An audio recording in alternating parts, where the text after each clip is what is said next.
ही इस पर सवाल उठे थे और किरोड़ी लाल मीणा ने लगातार मोर्चा खोला, अलग अलग बार प्रेस कॉन्फ्रेंस की और दस्तावेज एसओजी को भी दिए। डॉक्टर किरोड़ी लाल मीणा के साथ हम इस वक्त मौजूद हैं, उन्हीं से जान लेते हैं। डॉक्टर साहब, डीपी जारोली को क्लीन चिट दे दी है, आप लगातार सवाल उठाते रहे, क्या आपके ऑब्जेक्शन है? अब क्या ये क्लीन चिट केवल दिखावा है? जब सरकार ने उनको सस्पेंड कर दिया था आपने नहीं, देखो क्लीन चिट तो मिलनी थी, क्योंकि मैं सदा ये कहता आया हूँ, मछलियों को पकड़ रहे हैं, मगरमच्छ को छोड़ रहे हैं। तो डीपी जारोली भी एक बड़े मगरमच्छ हैं। तो मैं सरकार से आपके चैनल के जरिए ये पूछना चाहता हूँ, अगर वो क्लीन चिट आज आपने दी है तो किस कारण से आपने उनको बर्खास्त किया? और बर्खास्त करने के बाद डीपी जारोली जी ने एक बयान दिया था जो आपकी जानकारी में है कि इसमें बड़े नेताओं के हाथ हैं। तो बड़े नेताओं के हाथ एसओजी पता नहीं कर सकती, इसलिए मैंने सीबीआई की मांग की थी। तो अब चूंकि हाईकोर्ट का दबाव था कि भाई डीपी जारोली को आप पूछो, और पूछताछ का परिणाम ये निकला है कि एक मगरमच्छ को राजनीतिक दबाव में एसओजी ने छोड़ दिया। और ये 26 लाख राज्य के अभ्यर्थियों का मामला था, बेरोजगारों के साथ जबरदस्त कुठाराघात है।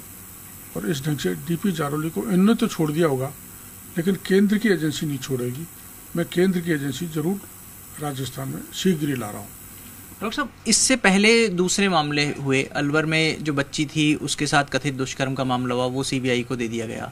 बाड़मेर का एक वो एनकाउंटर था कथित, उसका मामला सीबीआई को दे दिया गया। इस पर तो विधानसभा में भी प्रतिपक्ष ने मांग रखी, फिर भी ये सीबीआई को नहीं गया। तो क्या सरकार की भावना क्या होती है चूज करने की? नहीं देने का कारण यही था कि इसमें 4-6 तो एमएलए, 2-3 मंत्री, ब्यूरोक्रेट, पूरा माध्यमिक शिक्षा बोर्ड और राजीव गांधी स्टडी सर्कल, जिसकी पैटर्न सोनिया गांधी है, चेयरपर्सन खुद गहलोत साहब हैं, ये सब पर आंच आने वाली थी, ये भी झुलसने वाले थे, इसलिए सीबीआई को नहीं दिया। मैंने सारे प्रमाण एसओजी को दिए हैं, लेकिन वो जिंदी मक्खी निगल गए और कल डीपी जारोली को क्लीन चिट दी।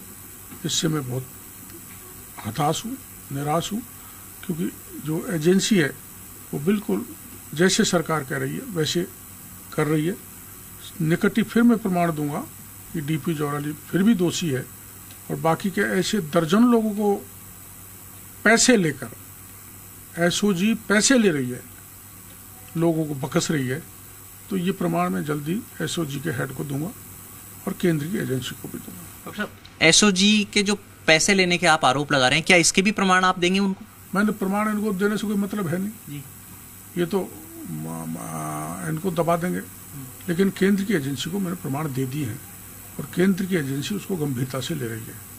डॉक्टर साहब, आपने एसओजी को जो सबूत दिए रीट पर्चा लीक मामले में अलग अलग लोगों की संलिप्तता के, क्या उसके बाद में एसओजी ने आपसे कोई संपर्क करने की कोशिश की, पूछताछ की कि कहाँ से ये सबूत आए या क्या इनका आधार है? न, उल्टा ये मुख्यमंत्री जी ने कहा कि डॉक्टर किरोड़ी लाल को, डोटासरा जी ने कहा, इनको पूछा था कि ये कहाँ से ला रहे हैं। मैंने पेपर प्रिंट करने से शिक्षा संकुल तक सारी चीज बता दी थी।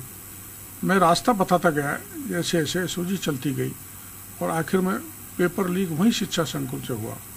अब शिक्षा संकुल में मैंने 3 नाम और 2 और बताए थे, 3 नाम, जिसमें राम कृपाल मीणा, प्रदीप पारासर, डीपी जारोली, इनके मैंने नाम बताए थे। अब आपने राम कृपाल मीणा, प्रदीप पारासर को तो गिरफ्तार कर लिया और डीपी जारोली को आज आपने क्लीन चिट दी। जो लोग 3 या 6 एक साथ मिलकर अपराध कर रहे हैं, आरोपी, आप उनमें 2 को तो गिरफ्तार कर लें और 1 को बख्श दें, ये चलने वाला नहीं है। तो डीपी जारोली को क्लीन चिट दे दी गई है, इसका मतलब तो अभी बोर्ड में नए अध्यक्ष की नियुक्ति नहीं है, सरकार फिर से उनको अध्यक्ष भी बना सकती है? सरकार तो कुछ भी कर सकती है, सरकार के तो लंबे हाथ हैं।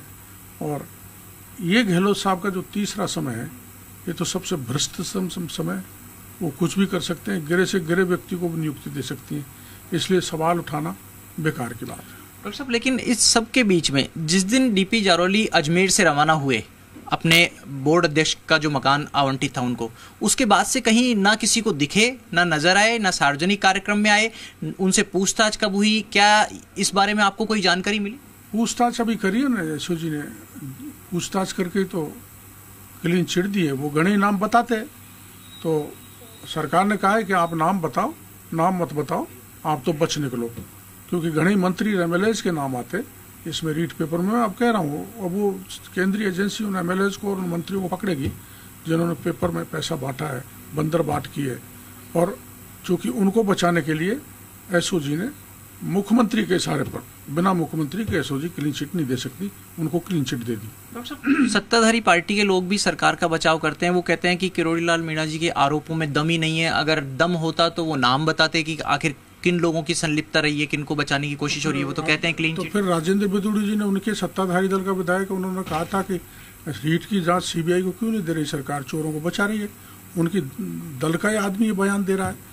और मैंने अगर प्रमाण नहीं दिए हुए तो राजीव गांधी स्टडी सर्कल के प्रमाण मैंने दिए, डीपी जारोली है, गोठवाल है, और ये राम कृपाल है, सारे मैंने प्रमाण दिए। उसी के आधार पर तो कार्रवाई हुई है।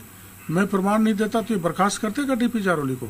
ये जो 1800 करोड़ इन्होंने इकट्ठे किए हैं, जो बंदर बाट की है, वो ये साफ निकल जाते।